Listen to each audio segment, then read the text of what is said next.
Kərbəlayı, mərkəzdə Texnikomun düz yanında sənə 3 otaq, tam kupçalı bir dənə mənzillə sənə tanış edirəm.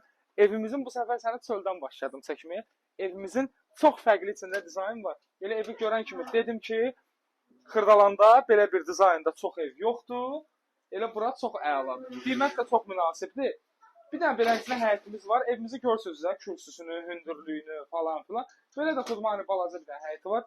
Gəlin sənə evi göstərim. Kərbəlayı, bu gördüyün 3 otağın biridir. İndi sizə fərqli dizaynı göstərəcəm ki, hər zaman bir problem yaranır ki, Xırdalanda, qardaş, bunları tikirlər, buradan öşqufuna qoyurlar, oranı tikirlər, oradan öşqufuna qoyurlar.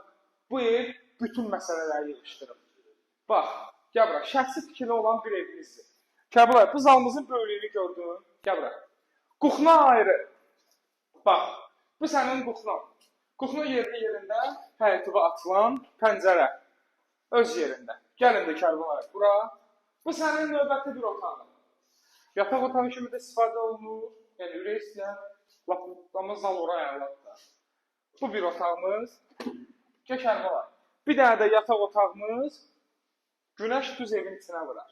Bax, bu həmin iki məsələdir. Evimizin hündürlüyü 2 mərtəbə hündürlüyündədir. Və bunu sizə nəzərinizə çatdırıram ki, 2 mərtəbə hündürlüyündədir. Hamam sanzerimizə baxın bir dənə. Səliqəli. Bax, qardaş, evin dizaynı, şəxsi fikri olduğu buradan bəllidir. Və bir dənə də burada, yəni belə uzaqdan da yoxsa nə göstərə bilərsən. Bir dənə də buradan özünün yanında həyəti var, ora çıxış yerimiz var. O da problemli bir şey deyil. Və sizə də bir dənə gözəl bir dənə təklif. Evimizin kupçası yerində. Evimiz möhtəşəm bir yerdə. Əldə edirsən, kupçası əldədir. Ürəyin istəyən vaxtda gəlirsən, baxırsan, 114 əmlak gətirirsən, birbaşa evin. Özə bir sən necə, qardaş, sağa dönərsən, sola dönərsən. Yox. Texnikomdan sağa döndün, buradasın. Allah alana da, satana da xeyir eləsin. Kəbli, şəxsən mən deyirəm ki, 114 əmlak ancaq müştəriləri fikirləşir, elə bizi izləyənlərə fikirləşir. Öpürəm.